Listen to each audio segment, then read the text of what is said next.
my god, Jonah! Get up here! Look, let's get dance! Let's dance! Bull's eye, center of attention when I'm up to the spot. And I know that it's not me, you pop. Baby, help me, hold my dolly, hold my drip a bill or two. Dreaming cash, get a stash, got this for face.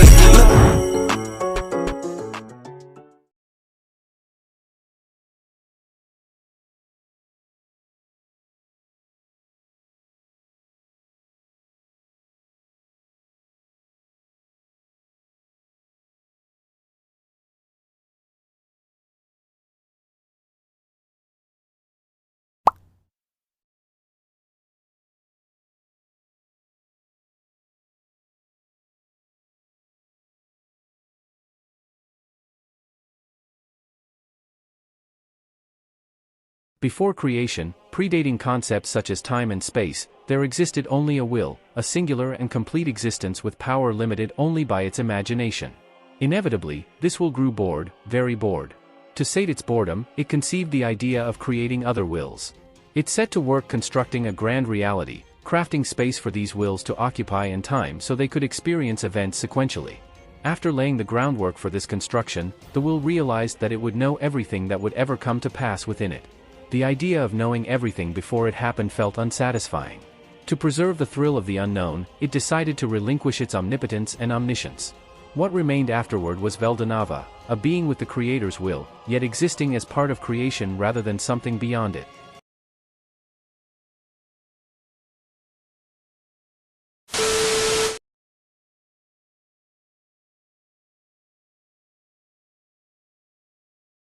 Let's clear up a big misunderstanding from Tinshura. Is Rimuru the reincarnation of Veldanava? Here is the thing. First off, Rimuru Tempest was originally a human named Mikami Satoru from Earth. He reincarnated as a slime in another world after an unfortunate stabbing incident, while Veldanava, on the other hand, is the original Star King Dragon, a godlike entity who created the world. His story is ancient and rooted in the world's mythology. Here's the twist. Veldanava intended to reincarnate, but not as Rimuru. Instead, he chose to come back as Gaia, Malim's pet dragon. We should also consider that Rimuru's abilities developed through his own experiences and encounters in the new world. Since he was already the reincarnation of Satoru, he cannot be the reincarnation of Veldanava too. But Rimuru can be considered more of a successor of Veldanava, as Rimuru's actions and decisions often reflect a desire to bring about peace and prosperity, akin to the original intentions of Veldanava. Ever wondered how Rimuru gained skills after being reincarnated? When Satoru was stabbed and fell to the ground, he described his regrets one after another. Each regret was followed by a strange computer-like voice responding and providing a counter for them. Unbeknownst to him, he was being reincarnated into a different world, where all the things the voice spoke of became qualities he received. He got the body of a slime due to desiring a body without blood. He gained the unique skill Predator for wanting to live only for himself and devour everything without hesitation. His extra skill Sage, granted for being a nerdy virgin until his 30s, almost immediately evolved into the unique skill Great Sage. As a slime, it didn't take long for Satoru to adapt to his new body. However, he lost all his human senses except for touch. With many questions about his surroundings and new life, something within his unique skill, Great Sage, borrowed the verbal speech system from the world language to answer all his queries.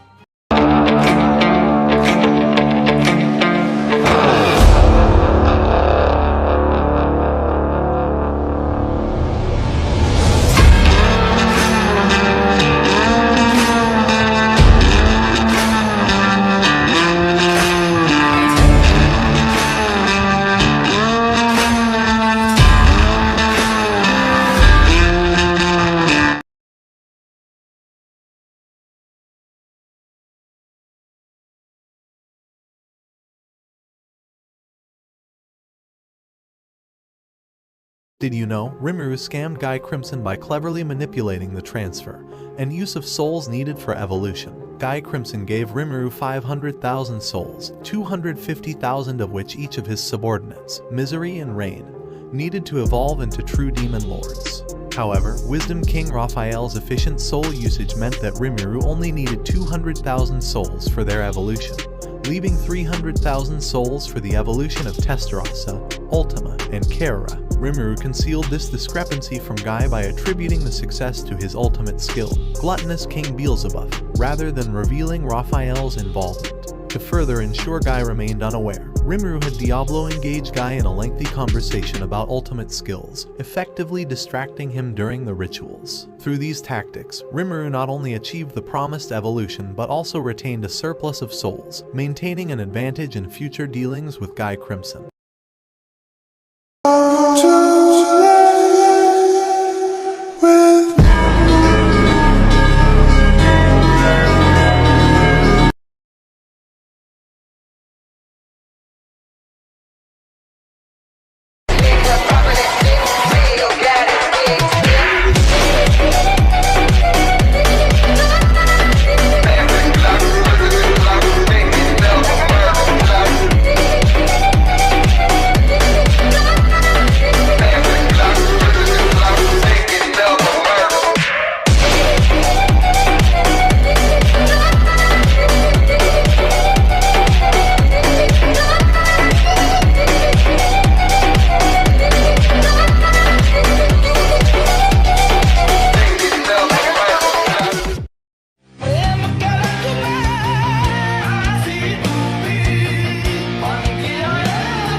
I'm lost in the facade, 6 feet off the ground at all times. I think